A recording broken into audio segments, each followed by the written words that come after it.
Bismillahirrahmanirrahim. Tabarakalladzi nazzala al-furqana ala 'abdihi liyakuna lil 'alamin nadhira.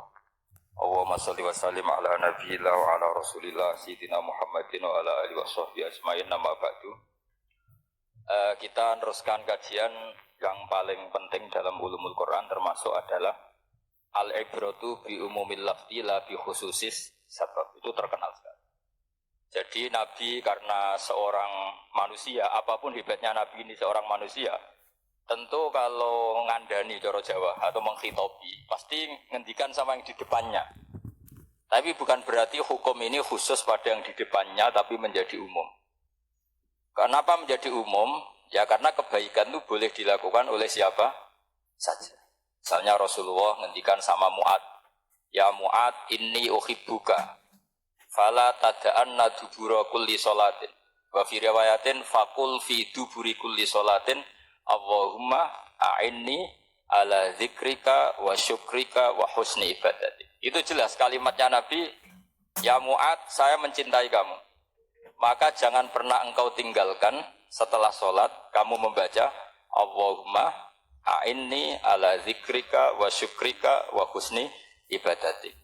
Ya Allah, tolonglah kami supaya selalu mengingat engkau ala dzikrika dan mensyukuri nikmat engkau, dan tolong kami selalu beribadah kepada engkau. Lalu kalau melihat asbabil wurud, kalau dalam ilmu hadis biasanya disebut asbabil wurud, kalau dalam ilmu Quran disebut asbabil nuzul, tentu yang didhawuhi itu ya Mu'ad. Tapi Anda tidak boleh begini, saya tidak wiridan itu, yang disuruh Nabi kan Mu'ad, saya kan tidak Mu'ad. Itu tidak boleh seperti itu.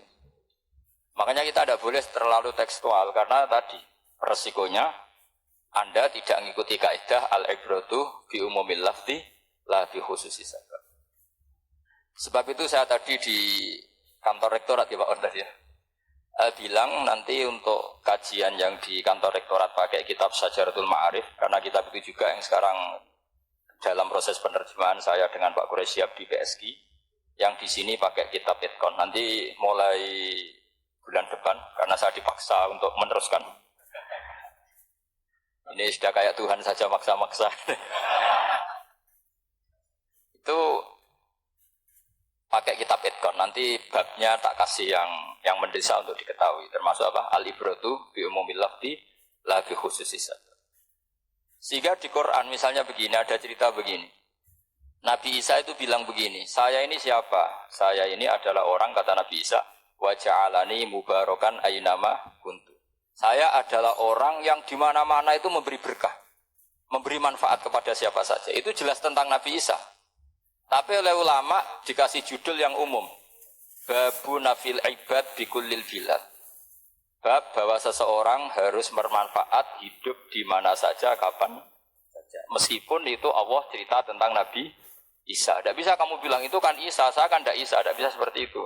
Isa adalah ibaratun an ahlil khairi. Isa adalah figur orang baik. Tentu yang dilakukan baik. Tentu kebaikan boleh ditiru siapa saja. Jadi sehingga nanti pada akhirnya nama-nama yang disebut Allah di Quran itu kalau nama orang baik tentu kita boleh ikut. Paham ya? Kalau nama orang buruk tentu kita tidak boleh ikut. Ya gitu aturannya. Sehingga tadi ada al-ibratu bi umumil lafzi la bi khususis sabab. Jadi yang jadi pegangan adalah standar kalimat umum dengan pemaknaan yang ditentukan ulama. La bi khususis sabab, tidak terkait sebab itu. Misalnya yang paling masyhur tentu dalam hadis Madinah itu kira-kira kan utaranya Mekah ya. Kira-kira ya, utaranya Mekah apa selatannya? Utaranya kayak utaranya. Dulu penduduk Madinah itu kalau bikin kloset itu, pokoknya kalau qada'ul hajat itu menghadap ke utara atau selatan. Terus kata Rasulullah, kalau kamu sedang qada'il hajat, sedang buang kotoran tuh, jangan menghadap Ka'bah, juga jangan membelakangi Ka'bah. Itu Nabi redaksinya unik, walakin syarriku aw gharibu. Tetapi kamu menghadap barat atau menghadap timur. Itu semua riwayat walakin syarriku aw gharibu, tapi kamu menghadap barat atau timur. Nah, artinya apa? Kata syariku al-gharibu adalah lebih nisbat di ahli Madinah. Karena orang Madinah posisinya di utara Mekah. Sehingga kalau menghadap utara atau selatan berarti menghadap Ka'bah atau membelakangi Ka'bah. Dan itu tidak boleh dalam proses qada'il hajat, masbah kotoran. Terus Nabi memerintahkan menghadaplah ke barat atau ke timur. Nah, al-ibratu bi'umil lafzi la bi khususi sabab juga direvisi oleh ulama begini, kecuali sebab itu ada ilat. Maka kalau demikian yang dimenangkan ilatnya bukan teknya. Saya ulang lagi, yang dimenangkan ilatnya bukan teknya. Kayak tadi, di hadis itu kan Nabi ngintikan apa? Tetapi menghadaplah barat atau menghadap ke timur. Tentu orang Indonesia malah kalau itu kebalikannya. Orang Indonesia kalau ke barat atau ke timur kan malah menghadap Ka'bah atau membelakangi. Di sini pentingnya ijtihad. Dan ijtihad ini lazim, bukan harus Imam Syafi'i atau Imam Malik. Semua orang normal pasti tahu proporsi kalimat tadi. Karena ada aturan al-hukmu yaduru ma'ilatihi wujudan wa adam. Itu seterusnya. Ini penting saya utarakan. Sehingga ketika Rasulullah sedekah dengan dinar dikasihkan fakir miskin atau dirham dikasihkan fakir miskin, pikirannya ulama adalah sedekah dengan mata uang yang berlaku saat itu. Tidak selalu ditetapkan dinar atau dirham. Begitu juga ketika Rasulullah dulu zakat fitrah pakai susu kering atau pakai kurma atau pakai gandum. Ulama semua bilang yang penting kuti ahlil balad, yang penting makanan pokok di negara itu. Dalam konteks Indonesia tentu apa? Beras. Ini penting saya utarakan karena tanpa mengkaji ulumul Quran seperti ini, dan kita insya Allah bulan depan saya langsung bawa kitab Itkon. Di situ ada beberapa contoh. Harus seperti itu. Karena kalau tidak terikat sebab, itu nanti takutnya ayat umum menjadi liar. Misalnya begini, pernah ada aliran sesat dulu. Kebetulan di Jogja itu saya lihat di TV. Entah salah kiainya, entah salah dosennya, entah salah siapa. Atau salah orangnya agak stres, tidak tahu saya. Semoga salah orangnya itu sholat menghadap ke 4 arah. Alasannya Allah nggak ada di mana-mana, ya sudah di barat, rakaat kedua ke utara, rakaat ketiga ke timur, rakaat keempat ke selatan. Itu uniknya itu ngawurnya lah, bukan uniknya. Ngawurnya itu dalil fa'ena matuwallu fatamma wajhuwa. Kamu hadap kemana saja di sana dari itu Allah. Sehingga semua ulama ketika bikin kaidah al-ibratu bi'umil lafzi la bi khususi sabab selalu menyertakan kecuali khusus sabab ini ada illatul hukmi. Maka itu enggak jadi. Kayak ayat tadi, kalau kamu pakai umumnya lafaz itu kan boleh sholat menghadap mana saja. Nah makanya Imam Syafi'i ketika ditanya, lalu ayat ini proporsinya gimana? Kata beliau, fistafar, orang yang sedang di pesawat, mau sholat, tentu masuknya fatamma wajibah. Jadi dalam kondisi bepergian, yang kita ingin sholat, maka pakainya ayat seperti itu. Tapi kalau kondisi nomor, fawal diwajaga, syatral masjidil haram. Jadi makanya ini penting ngaji ulumul Quran. Kita tidak bisa hanya megang terjemah atau megang apa, kemudian kita fatwa atas nama Quran. Sehingga dulu syaratnya memang ketat, harus hafal Quran, hafal hadis, menguasai usul fikih, menguasai macam-macam. Karena tanpa itu memang tidak bisa. Sampai Ibnu Abbas ngendikan, kamu jangan pernah fatwa pakai Quran. Fa inna lahu wujuhan katsirah, karena Quran punya sisi yang banyak. Walakin hajuhum bisunnah, kalau kamu adu hujjah pakailah sunnah Rasulullah SAW, karena di situ penjelasan Quran. Misalnya tadi Rasulullah ketika kondisi normal pasti sholat menghadap Ka'bah. Jadi kalau bepergian nanti unta, kata riwayat-riwayat, ainama tawajjahat bihi rakhilatuh, kemana saja posisi unta menghadap. Ada ulama berpendapat itu khusus sholat sunat. Kalau sholat fardu dalam kondisi ada punya mobil harus berhenti. Ini mazhab Syafi'i. Jika misalnya saya, Pak Arsoyo, Pak On bawa kijang, mobilnya sendiri, kalau sholat fardu jangan mentang-mentang pakai kendaraan terus menghadap sekenanya. Kalau mau ke Banyuwangi berarti menghadap ke timur. Itu yang boleh hanya sholat sunat. Kalau sholat fardu harus berhenti. Karena kijang ini dalam kendali Anda. Kecuali dalam surah yang kendaraannya tidak dalam kendali Anda. Misalnya kita naik pesawat. Jadi harus dibedakan. Jangan mentang-mentang Nabi sholat di unta kemana saja menghadap. Tapi konteksnya kan unta ini, cara berpikir unta ini dalam kendali Nabi. Tapi kalau pesawat kan tidak. Jelas ya? Jadi makanya ini pentingnya proporsional. Jadi kalau kita naik kijang misalnya mau ke Banyuwangi, kalau waktu duhur ingin sholat ya harus berhenti. Karena yang aina matawat jahat bi rokhilatuh, kemana saja kendaraan membawa kita itu dalam konteks sholat apa? Sunnah.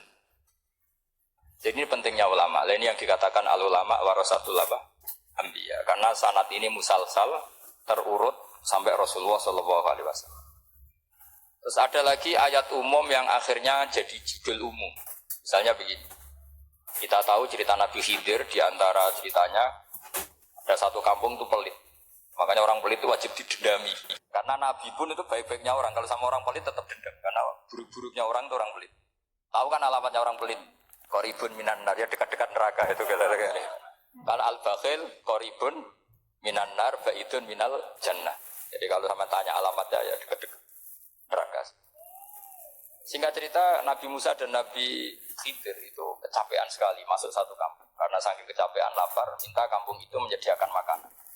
Istatama itu mereka minta makan saking laparnya, karena di perjalanan yang melelahkan.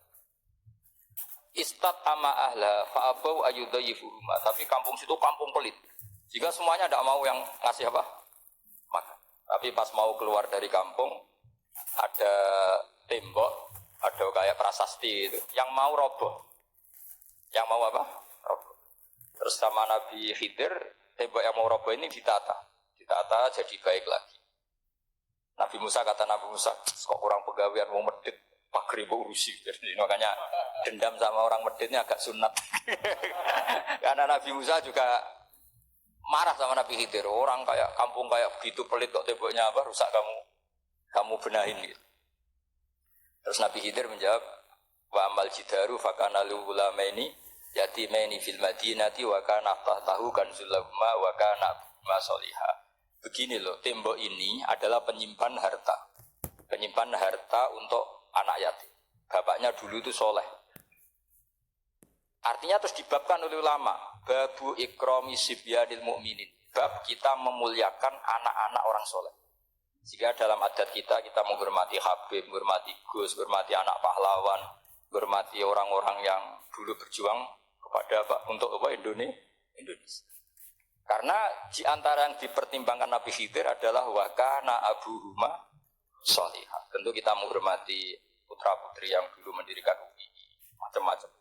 Ya tentu proporsional, tapi tetap saja dapat poin dulu atas nama putra pahlawan, putra orang-orang soleh. Karena Nabi Khidir ketika mempertimbangkan itu, alasannya wakana abuhuma sholihah. Faroda rabbuka jabluhu asyiddahuma wastakhrijakan zaguma. Tentu Allah ingin kalau tembok ini roboh, kemudian kelihatan khazanahnya atau tabungannya, nanti dipakai orang-orang dolim. Kalau dipakai orang dolim, maka yang berhak tidak mendapat. Sama, negara ini itu dimerdekakan oleh para pahlawan supaya dikelola secara kesolehan, supaya dikelola secara orang baik. Maka orang soleh semua harus ikut kompetisi dengan tanda kutip merebut negara. Karena apa? Tapi tentu tidak perlu chaos, tidak perlu anarkis, karena tentu kemerdekaan ini dibela-belain supaya kita jadi baldatun thayyibatu wa rabbun ghafur. Sama, pertimbangannya Nabi Khidir, kalau ini kebongkar tersibak, pasti diambil orang-orang. Dan akhirnya yang yatim tadi tidak dapat. Akhirnya dibabkan lagi di bab tertentu. Bab menjaga harta supaya tidak dikuasai orang zalim. Jadi akhirnya menjadi sekian varian ilmu. Pertama, varian ilmu bab menghormati anak orang soleh. Bab supaya harta ini tidak dikuasai orang zalim dan seterusnya. Nah saya harapkan nanti dengan ulumil Quran kitab Itqan itu nanti aturan-aturan seperti itu tertanam pada. Sehingga sebetulnya ulama fikih yang ngarang kitab sampai satu boto-boto itu sebetulnya ya normal-normal saja. Kalau sampean sudah mengkaji ilmu yang kayak saya kaji itu normal-normal saja. Misalnya begini, saya beri contoh ya. Orang munafik itu disifati Allah gimana? Wa idza qamu ilas sholati qamu kusala. Orang-orang munafik adalah orang ketika mau sholat itu bermalas-malasan.